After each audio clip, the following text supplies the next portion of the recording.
Guys, so aron namin sa Yanaya Bilar tungod mag-interview mi og usa ka tattoo artist. You can call him Dudes Pangan.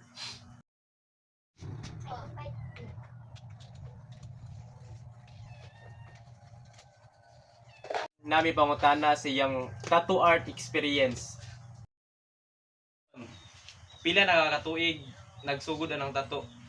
Sa pagkakaroon, siguro mga 26 sa siguro pud katuig niya sukad pa tong akong gikawat tong dinamo sa akong mama nga natinga siya kay natinga siya kay di na mo gana ag makina sa karaoke mo tong mga panahon na. So pila ka katuig? Siguro mga 36 na siguro pud katuig nga ga edad pa siguro ko mga 16 nga ato mga panahon na. Pila sad ang kasagarang income sa pagbuhat nimo sa mga tattoo? Depende pod sa tato na uban nga dako nya. Dako maabot siguro pog mga 7,000 na po mga ginagmay mga 900 mga 1,500 1,800 mo na kasagaran. Ron, sa ngana kay pamilya, dako ba kining tabang nga sa pang-adlaw-adlaw nga mga gastuhonon?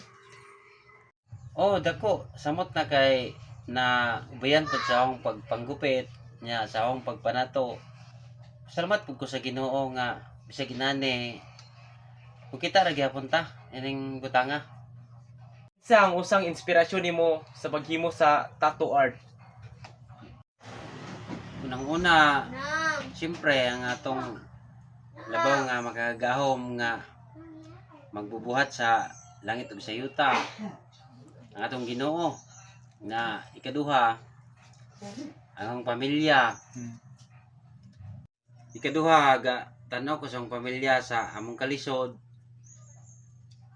nya pud yung pasyon nga mo ni akong gikahiligan nga sukad pa sa akong pagkabata, sukad pa sa akong pagka grade 1 nga antod nga abot ko grade 6 high school nga gikawat na atong dinamo sa akong mama nga among karaoke nga natinga si mama kay noon siya naman yung karaoke nga mutingog mo itong panahon na nga akong gikawat kay angod yung gusto nga makamaod yung kumutato.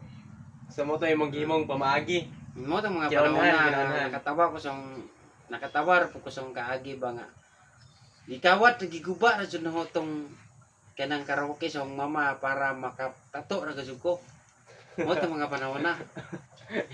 Tattoo nimo, sa usa ka tattoo, pila sad ka oras nimo mahuman ang usa ka tattoo?